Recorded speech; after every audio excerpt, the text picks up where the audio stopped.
Pendurthi assembly నియోజకవర్గం విశాఖ నగరానికి సమీపంలో ఉన్న నియోజకవర్గం ఇది. అనకాపల్లిలో కొంత భాగం, విశాఖపట్నంలో మరికొంత భాగం పంచుకుంటుంది. ఈ నియోజకవర్గానికి ఒక ప్రత్యేకత ఉంది.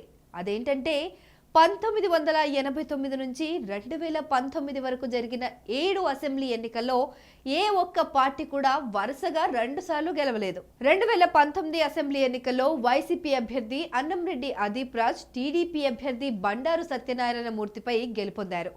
ఈసారి పెందుర్తి నియోజకవర్గ స్థానంలో జనసేన పార్టీ నుంచి మాజీ ఎమ్మెల్యే పంచకర్ల రమేష్ బాబు బరిలో ఉన్నారు. పంచకర్ల రమేష్ బాబు 2009లో ప్రజారాజ్యం పార్టీ తరపున పోటీ చేసి గెలుపొందారు. 2014లో టీడీపీ తరపున యలమంచిలి స్థానం నుంచి పోటీ చేసి గెలుపొందారాయన.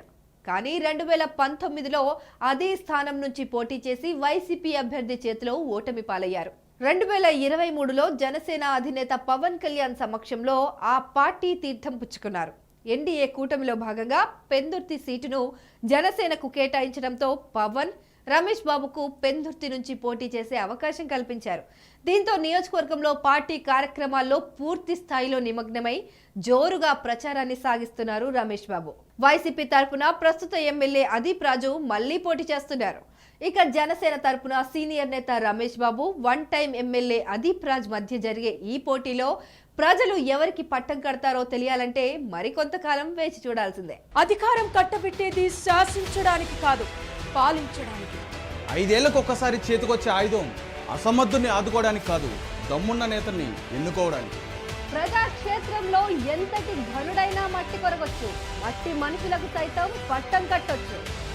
ఎవరిని సింహాసనం ఎక్కించాలో, ఎవరి మెడలు వంచాలో ప్రజలకు బాగా తెలుసు. ఇప్పుడు సమయం ఆసన్నమైంది. ఈసారి ఎన్నికల్లో ఏ పార్టీ సామర్థ్యం ఎంత, ఏ నియోజకవర్గంలో ఎవరి బలగం ఎంత, ప్రతి నియోజకవర్గంలో ఒక్కో నేత సత్తా ఎంత, గతంలో చేస్తానని చెప్పిందెంత, చేసిందెంత, చెయ్యబోయేదెంత, సూటిగా సుత్తి లేకుండా చెప్పడానికి మేము రెడీ. మీరు రెడీనా?